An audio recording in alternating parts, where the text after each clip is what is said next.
Magandang araw po sa lahat. Ako po si Sheila Tiru, CEO and formulator of Nanosci Incorporated. I've been in the nutraceutical field and formulating products myself for more than 15 years. I studied biology, biotechnology, and gerontology na kung saan ang mga pag-aaral po na yon ay patungkol kung papaano pabagalin ang biological aging at palawigin ang health span o yung longevity.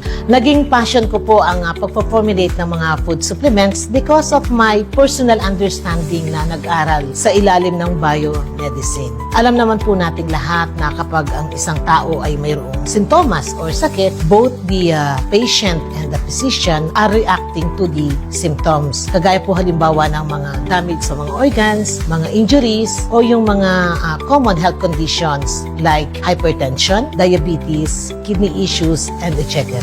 The physician will assess further kung ano yung mga naging sintomas and most probably will prescribe medicine. Yun po ay ang tinatawag na reactive medicine. Reactive medicine, ito po yung mga tinatawag na mga medical care activation, yung mga paunang tugon or initial response para sa mga adverse case presentation, sa mga injuries, mga acute conditions, or mga sintomas. Ginagamit po ang mga ito para hindi na lumala ang kondisyon o sintomas ng isang taong mayroong sakit. Subalit ang mga reactive medicine po ay hindi nakaka-repair kung bakit mayroong sintomas o sakit ang isang pasyente.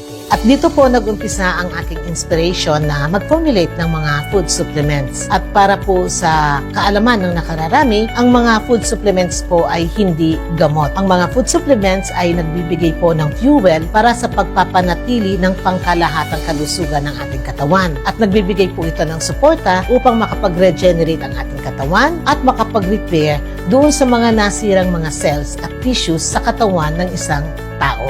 Ang pagpo-formulate po ng mga food supplements ay nangangailangan ng malalim na pangunawa patungkol sa kanilang mga mechanism of actions. Ganoon din yung mga pagsusuri sa kaligtasan ng mga ingredients at pagtatasa o yung kanilang mga possible toxicity. At kasama po dyan yung maaaring makaapekto o yung mga adverse effect para naman po sa mga taong kasalukuyang umiinom ng mga gamot. Ang initial activity po ng pagpo-formulate ng mga food supplement ay nandyan palagi ang safety, na kung saan ang mga ingredients, mga pinaghalo-halong ingredients o yung mga compounded ingredients ay dapat po tama at akma para sa pagkain ng tao. They must be safe and fit for human consumption. Magandang araw po sa lahat. I am Sheila Tiru, CEO and formulator of Nanosci Incorporated.